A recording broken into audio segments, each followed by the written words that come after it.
आज के इस वीडियो में हम रीजनिंग के कुछ महत्वपूर्ण प्रश्नों को सॉल्व करेंगे। तो वीडियो पर अंत तक बने रहिएगा एंड अगर आप इस चैनल पर फर्स्ट टाइम आए हैं तो चैनल को सब्सक्राइब करना ना भूलिएगा। पहला क्वेश्चन देखते हैं। अक्षरों का कौन सा समूह खाली स्थानों पर क्रमवार रखने से दी गई अक्षर श्रृंखला को पूरा करेगा। ओके, अब हमारे पास यहाँ पे पी क्यू दिया गया है, R Q R and Q R R, और बीच में क्या ब्लैंक है। तो हम ऐसा कौन सा अक्षर हम यहाँ पे रखेंगे। ओके, तो इस प्रकार के क्वेश्चन आपको जब कभी भी दिखे तो आपको क्या करना है, आपको क्वेश्चन से सॉल्व हो जाएगा। इस पर किस प्रकार से करना है मैं आपको बता रहा हूँ। जैसे कि आप यहाँ पे पी क्यू देखोगे, ओके, तो आपको अगली संख्या कैसे भरना है आपको ये देखना है। जैसे क्यू के बाद क्या आएगा पता करना है ना, तो इसी लाइन पे मतलब कि आपको यहाँ से लेके पूरा देखना है। क्यू के बाद यहाँ पे क्या दिएगा, यहाँ पे आर, तो हम यहाँ पे आर भर देंगे। ओके, यहाँ तक कोई दिक्कत नहीं है, आपको लाइन पे ही देखना है क्यू के बाद क्या है। ओके, अब यहाँ तक कोई दिक्कत नहीं है। अब यहाँ पे ये हो गया है P Q R R. Okay, अब हम यहाँ पे आर के बाद फिर ब्लैंक है, फिर यहाँ पे और क्यू दिया गया है। अगर हम देखें क्यू से पहले क्या दिया है, क्यू से पहले क्या दिया है इसी लाइन पे, तो एक है यहाँ पे क्या, यहाँ पे ये है, और यहाँ पे ये आर कहाँ से आया है, क्यू के बाद ये आर यहाँ पे आया। तो हम यहाँ पे इस प्रकार से बोल सकते हैं यहाँ पे क्या पी क्यू पी मिल जाएगा। ओके, यहाँ तक कोई दिक्कत नहीं होगा, आशा करता हूँ। और अब हम आगे चलते हैं, फिर आगे चलते हैं तो हमको क्या मिलेगा। यहाँ पे देखिए, अब यहाँ पे क्यू है और आर, आर के यहाँ पे बीच में क्या मिलेगा, हम देखेंगे आर है, आर यहाँ पे भी दिया गया है। ओके, और आर से पहले अगर हम देखें तो क्या है, ये क्यू के बाद हम देखें तो आर ही मिलेगा। ओके, यहाँ पे भी देख लें या पहले देख लें, आर से पहले देख लें या बाद में, हमको आर ही मिलेगा। यहाँ तक कोई दिक्कत नहीं है। अब ये दिक्कत, अब यहाँ से हमको इससे पहले देखना पड़ेगा, आर के बाद देखना पड़ेगा और क्यू से पहले। ओके, आर के बाद अब मैं अगर यहाँ पे देखूँ, ओके, या क्यू से पहले देखूँ, तो क्यू से पहले मेरे को क्या पी मिलेगा। यहाँ पे ये पी मैं इसको लिख देता हूँ। तो अब अगर आपने यहाँ पे अगर नोटिस किया होगा तो यहाँ पे आपको समझ में आ गया होगा। यहाँ पे देखो पी क्यू आर आर एक हो गया। ओके, जोड़ी बन गई यहाँ पे पी क्यू आर आर, यहाँ पे भी and P Q R R, यहाँ पे 3 जोड़ी बन गई। ओके, आशा करता हूँ कि आपको समझ में आया होगा। चलिए अगला क्वेश्चन देखते हैं, लेकिन इससे पहले आपको बता दे रहा हूँ आंसर किस प्रकार से होगा। यहाँ पे मतलब कि कौन कौन सी संख्या मिली हमको, R P R and P. Okay, ये संख्या हमको मिली, तो हमारा आंसर ये हो जाएगा दूसरे नंबर का। चलिए अगला क्वेश्चन देखते हैं, आशा करता हूँ कि इसमें आपका कोई डाउट नहीं बचा होगा।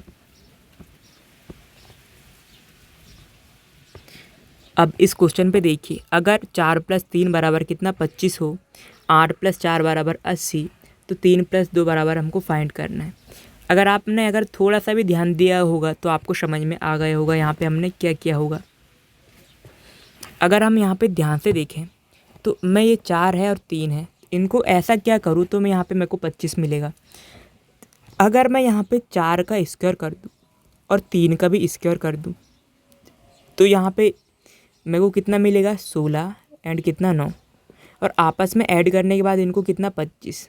ओके, इसी प्रकार से मैं अगर यहाँ पे भी करता हूँ 8 का स्क्वायर कर देता हूँ एंड कितना करूँगा 4 का स्क्वायर। ओके, 4 का स्क्वायर करता हूँ, 8 का स्क्वायर मैंने किया, कितना मिलेगा यहाँ पे 64 64, 4 का स्क्वायर कितना 16, अगर हम इसको आपस में ऐड करेंगे तो कितना 80 हमको मिलेगा यहाँ पे।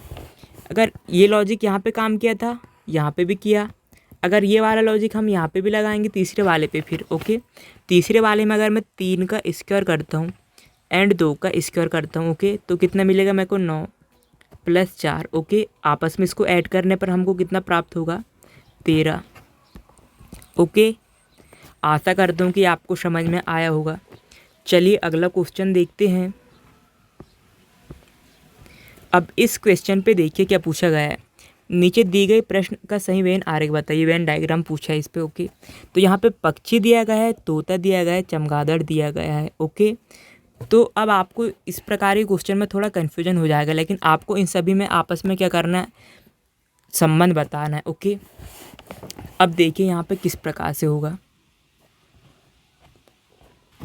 ओके, तो जो कोई जैसे कि यहाँ पे तोता है। ओके, तोता कौन होता है, पक्षी होता है कि नहीं, जैसे कि तोता है। ओके, तो तोता कौन होता है, कोई भी पक्षी के अंदर में आता है तोता। ओके, जैसे कि ये तोता है तो किसके अंदर में आया, पक्षी। लेकिन आप यहाँ पे कंफ्यूज मत होइएगा, जो चमगादड़ है उड़ता है लेकिन वो पक्षी नहीं है। ओके, तो इसका वेन डायग्राम इस प्रकार से बनेगा जो हमारे पास है सी नंबर पे। ओके, जो तोता रहता है वो तो आम रूप पे क्या होता है, सामान्यतः पक्षी होता है, लेकिन चमगादड़ उड़ता है लेकिन वो पक्षी नहीं होता। इसलिए इसका ये दो किसके अंदर में आ गया, पक्षी के अंदर पे ये तोता आ गया और अलग के चमगादड़। आशा करता हूँ कि इसमें भी आपका कोई डाउट नहीं बचा होगा। चलिए अगला क्वेश्चन देखते हैं। अब इस क्वेश्चन में क्या पूछा गया है, निम्नलिखित प्रश्न में दिए गए विकल्पों में से संबंधित संख्या को चुनिए। अब यहाँ पे 45 दिया गया है एंड यहाँ पे कितना हो गया है, यहाँ पे 45 को सॉल्व किए होंगे तो 20 आया होगा और 46 को सॉल्व करने पर पूछा गया है। अगर हम यहाँ पे ध्यान से देखें तो हमको समझ में आएगा कि हमने यहाँ पे क्या किया होगा। यहाँ पे अगर यहाँ पे अगर ध्यान से देखोगे तो आपको क्या समझ में आएगा, 4 और 5 से मिलकर क्या 20 बना है। ओके, अगर मैं यहाँ पे 4 को अलग अलग करके आपस में गुणा कर दूँ तो कितना मिलेगा मेरे को, 20। ओके, इसी प्रकार से मैं यहाँ पे 46 में, जैसे 4 5 को मैंने अलग किया, 46 को भी मैं अलग करके गुणा कर देता हूँ आपस में, कितना मिलेगा, 24 24। ओके, तो ये हमारा आंसर हो जाएगा। आशा करता हूँ कि इसमें भी आपका कोई डाउट नहीं होगा। चलिए अगला क्वेश्चन को देखते हैं। अब इस क्वेश्चन पे देखिए क्या है यहाँ पे। अब यहाँ पे क्या पूछा गया है, दिए गए समीकरणों के आधार पर जो समीकरण दिए गए अनुत्तरित मतलब कि जैसे कि ये इसको बोला गया है का सही उत्तर याद कीजिए। अब यहाँ पे 7 और 2 को किया हमने तो कितना आया हमारे पास, 59 59। उसी प्रकार से 5 और 3 को किए हमने तो हमारे पास 28 और 5 और 4 का हम करेंगे तो हमसे क्या आएगा, यहाँ पे पूछा गया है। अगर आपने ध्यान से देखा होगा यहाँ पे तो आपको समझ में आ गया होगा। अगर हम पहले बार में अगर हम माइनस कर दें 7 में से 2 को, हमको कितना मिलेगा, फर्स्ट में हम कितना माइनस करें। ओके, एंड सेकंड में क्या कर दें, हम आपस में दोनों को जोड़ दें, आपस में दोनों को जोड़ दें तो कितना, पहले बार हमने 7 में से 2 को घटाया कितना 5 और दूसरी बार में 7 में 2 को ऐड करेंगे कितना 9। यहाँ तक कोई दिक्कत नहीं। अगर इसी प्रकार से हम यहाँ पे पहली बार में 5 और 5 में से 3 को घटाएंगे, ओके, कितना 2 और फिर 5 और 3 आपस ऐड कर देंगे कितना 8 मिलेगा। यहाँ तक कोई दिक्कत नहीं। हम इसमें कौन सा कॉन्सेप्ट चल रहा है, पहले आपको माइनस कर देना है अगली संख्या को और फिर ऐड कर देना है। इसी प्रकार से तीसरे में देखते हैं, 5 में से 4 को मैं घटाऊंगा कितना मिलेगा 1। ओके, यहाँ से मैंने घटाया एंड फिर आपस में दोनों को ऐड कर दूंगा कितना मिलेगा 9। तो इस प्रकार हम बताएंगे कि यहाँ पे ब्लैंक में क्या आएगा हमारे पास 19। ओके, आशा करता हूँ कि ये भी आपको समझ में आया होगा। अगर आपको वीडियो ज़रा सा भी पसंद आया एंड अगर आप इस चैनल पर फर्स्ट टाइम आए हैं तो वीडियो को लाइक करें एंड चैनल को सब्सक्राइब करना ना भूलें। Thank you so much for watching. मिलते हैं नेक्स्ट वीडियो में।